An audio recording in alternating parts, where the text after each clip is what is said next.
Hey guys, it's Taylor and welcome back to my channel. So for my last video I did the best books of 2016. Now I'm going to do the worst books of 2016. So I've got them all written down here in my Pride and Prejudice notebook, and so without further ado, let's get started. So I did have a very good reading year, so I could only come up with 7 books to put on this list instead of 10, which I consider to be a very good thing. So number 7 on my list is Me Before You by Jojo Moyes.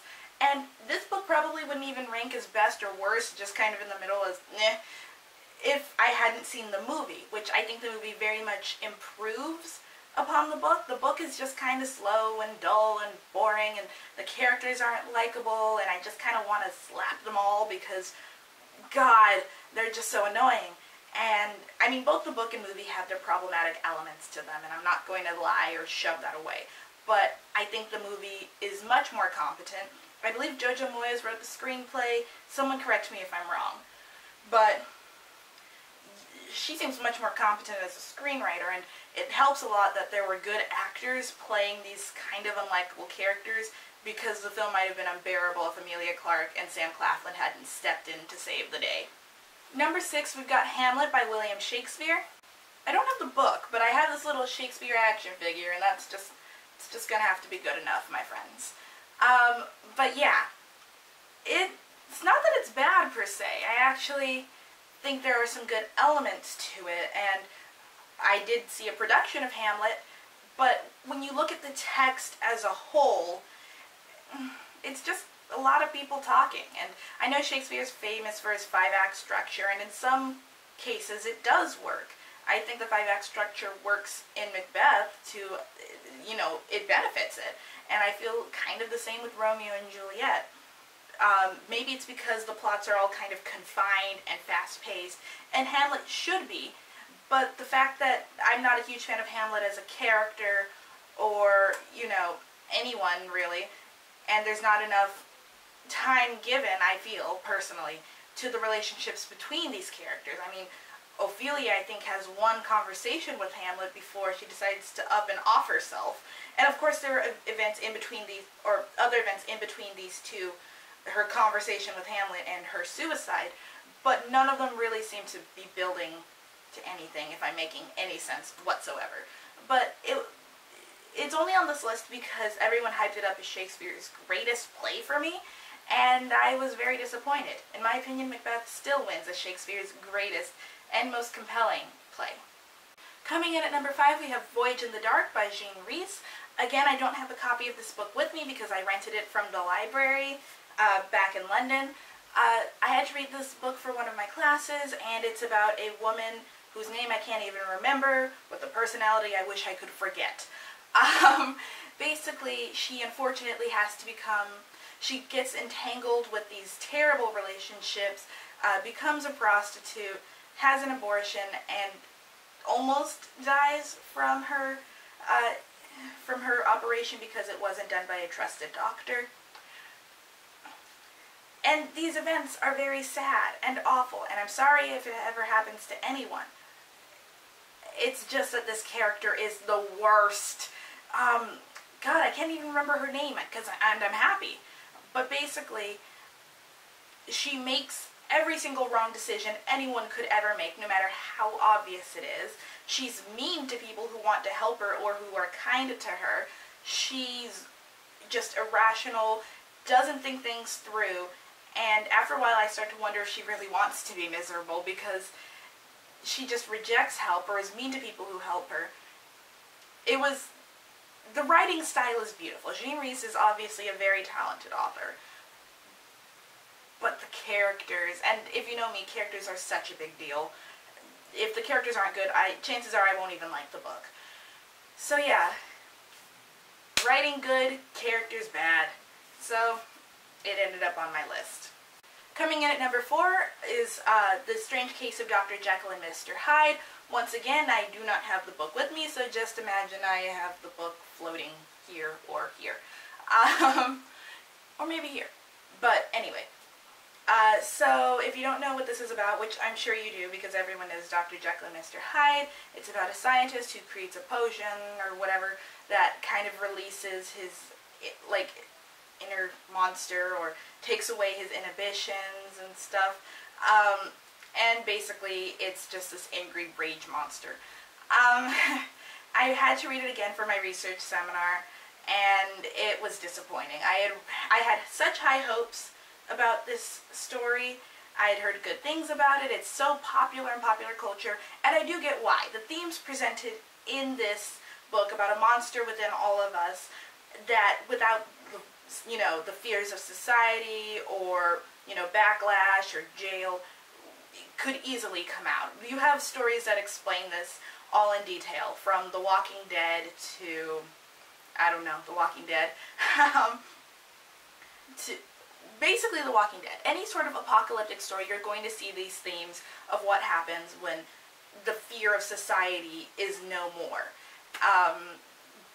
But I don't think it's given enough time really to fully flesh out and develop in The Strange Case of Dr. Jekyll and Mr. Hyde. I feel like if we had learned more about Dr. Jekyll and had seen a little more of Mr. Hyde, we really could grasp how different the two are and what they represent. But instead it's told by Dr. Jekyll's friend, who's kind of boring, and there's a letter, and it's not even that bad. It's just really on my list for sheer disappointment and occasional boredom. But yeah, sorry. For number 3, we've got Star Trek Countdown to Darkness. This is the comic series that kind of takes place in between the first rebooted Star Trek movie and the second rebooted Star Trek movie, before Benedict Cumberbatch comes down from space, where he grew up and lived. Just kidding, Benedict, I love you. It was very disappointing. I expected more of a Star Trek comic, and I mean, I think it works better on the screen because you are able to see, you know, the lasers fire and all the fighting happen, and I don't know, I guess fights in space are much more interesting when you can see it actually happening as opposed to see it happening and it's not moving. On the bright side, we did get a bit of Spock and Uhura love, and if you don't know anything about me, you should know that they are my favorite couple in the Star Trek canon, and you can't take that away from me. But yeah, as a Trekkie, I thought this was pretty mediocre. Coming in at number 2, we've got Harry Potter and the Cursed Child, based on an original new story by J.K. Rowling, and actually written by Jack Doran. Like I said in my previous reviews and talking about it, I don't think this book is awful. There are some aspects of it that I like, and I do think it is on the better side of okay. However, for an addition to the Harry Potter saga, you really need to be big, because you have a large fan base that loves and adores this fandom. And I think Fantastic Beasts did what Harry Potter and the Cursed Child didn't. It presented an original story that with characters that are likable, and it was concise and not contrived for Voldemort and Valor. Do you know what this reminds me of? The weird Voldemort and Valor thing? It reminds me of Steven Universe. Are you questioning my authority? I'm questioning your objectivity, my diamond. But yeah, this is a doozy. I'm gonna talk about spoilers for a quick second.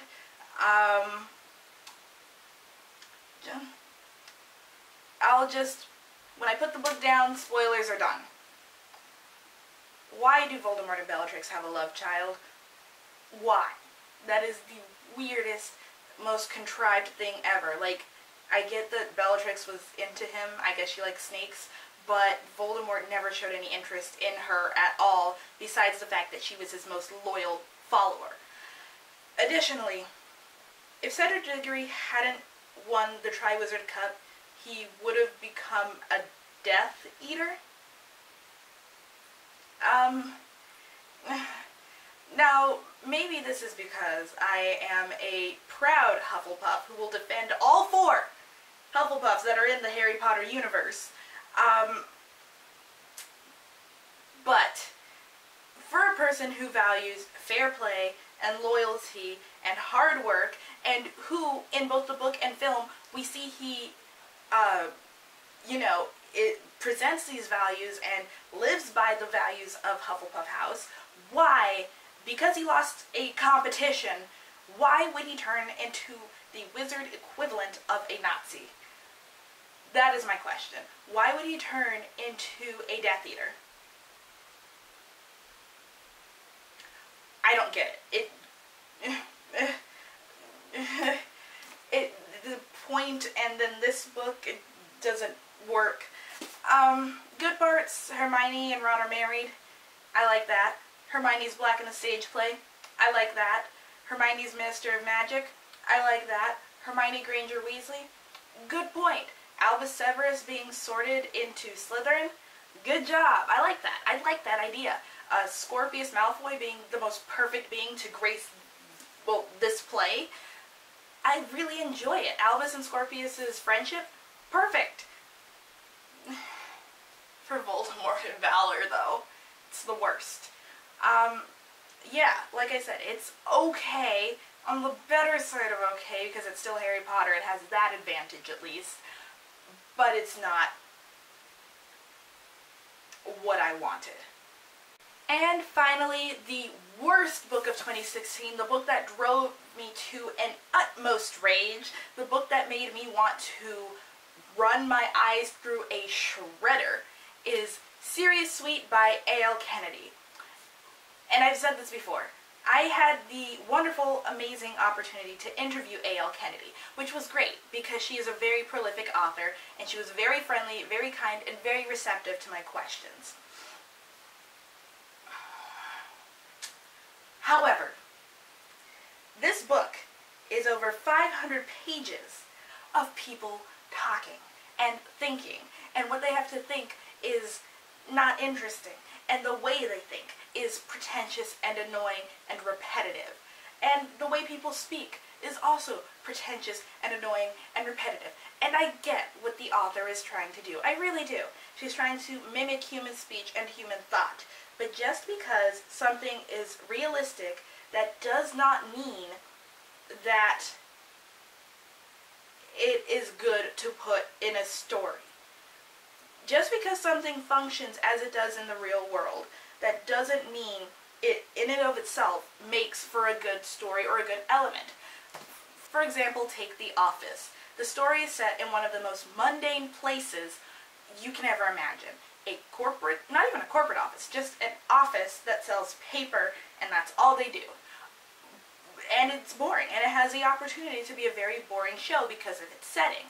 However, you take the realistic setting and you put crazy, interesting, and eccentric characters in it, and what do you get?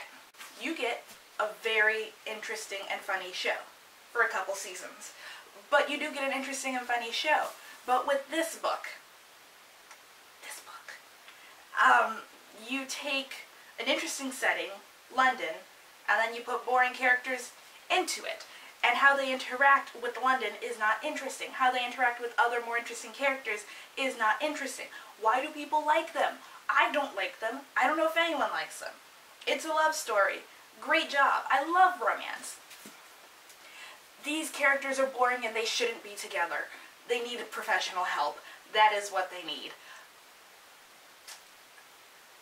I can't go on because I will probably die or pass out. I think I need my inhaler. But yes, this is officially the worst book of 2016, and it goes on for over 500 pages.